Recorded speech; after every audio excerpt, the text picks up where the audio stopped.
Hey guys, my name is Tajanae. We're here on my channel and I feel God telling me to read this journal that I wrote today. I'm just going to read it. It's about 4 pages and it should create deep thought in you, and just write in the comments what you get from it. And I'm just going to start now.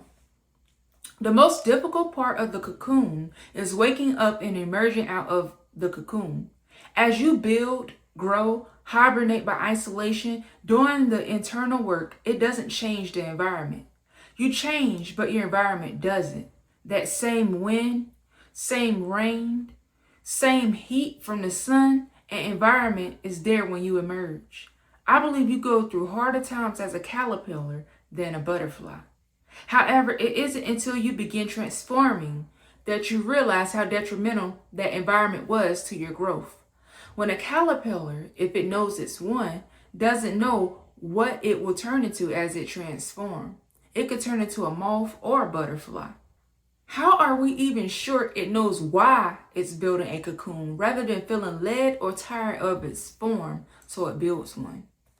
What if it's the caterpillar's way of saying, all right, I'm tired of living like this. I'm going somewhere that I feel safe. Not every caterpillar makes it. Not every caterpillar makes it up the tree. Not every caterpillar is successful in creating a cocoon. Some remain only half done. Some build the full cocoon, but not every caterpillar emerges and makes it out. Some rot inside of the cocoon and dry out. Some might have been better off a caterpillar for a little while longer or for life. However, I respect that they risk it. They trade all they know for something different. We interpret the life of a butterfly as better, but is it? Is the life of a moth worse than a butterfly? Throughout life, I've seen moths stick together and butterflies alone. We see their process as easy or natural and take it for granted. We don't know what they endure, their chances of survival. We just say, look at the pretty butterfly, or ew, I hate moths.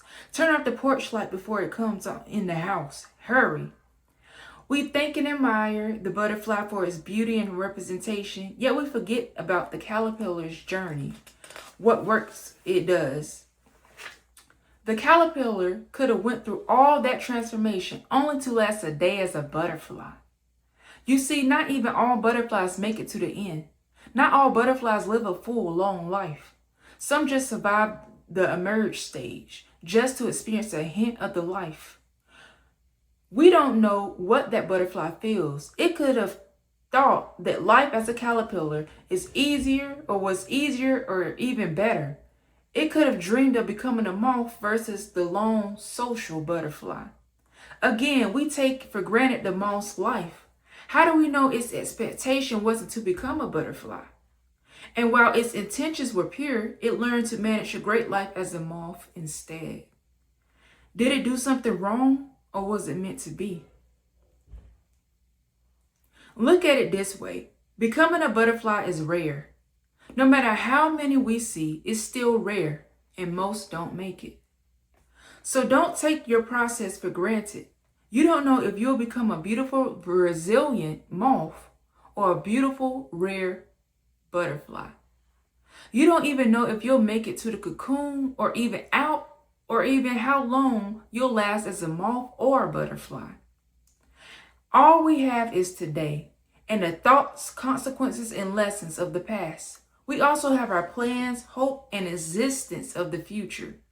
All we have to do is keep living, and we're in the future. I'll end this here. How long do you think a butterfly will last, or the type of life it'll live, ruminating the thoughts and dreams of its life as a caterpillar? Also, how long do you think it'll last, or the type of journey it'll have trying to live forever, when its chances of survival are rare and limited? This is what we do. We grow and emerge out of our cocoon or season of life and become stuck living in the future, thinking about the past. Remember, in order to live in the future, all you have to do is stay alive. Yet we plan our whole life away thinking that we have forever and don't even know how long we'll live. Don't take the journey for granted and live in the moment, the present. Thank you again for listening to my journal. My name is Tajanae, and you have a great day. Peace.